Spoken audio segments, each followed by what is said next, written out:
Toyota after the game, next on ABC 7. Hey, let's go somewhere fun.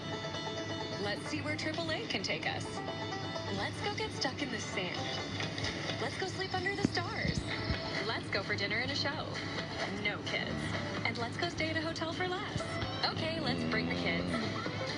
But first, let's get this fixed. With 24/7 roadside assistance, trip planning, hotel discounts, and more, you're always ready to go.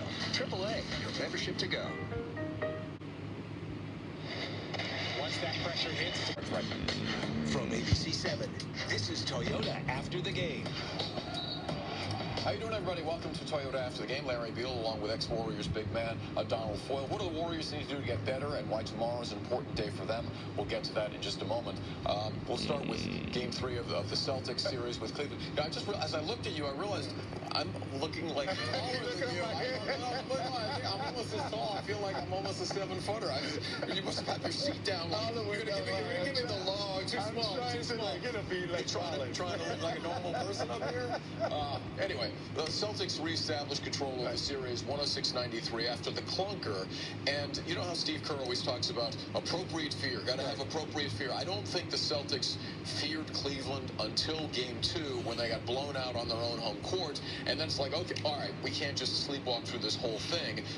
We got to come out with a little more force. Yeah, there's clearly they flipped the switch tonight, and I think it was important because I think the way Cleveland played, even tonight where they were strongly defeated, they have some element, they have some pieces that cause some problem. I think for Boston. So I think tonight, if you're Boston, what you want to do is right the ship. This third game becomes crucially important when you go into another team's house after you lose one. So I think that for tonight they right the ship, but if they lose the next game, we'll be back talking about a tie series. So I think it's right here, Larry. It's a little weird with the Celtics team because they finished so far ahead of everybody else in the East. It's kind of a foregone conclusion. All right, they'll play Denver in the finals, and now we don't know what's going to happen in the West now because that's wide open.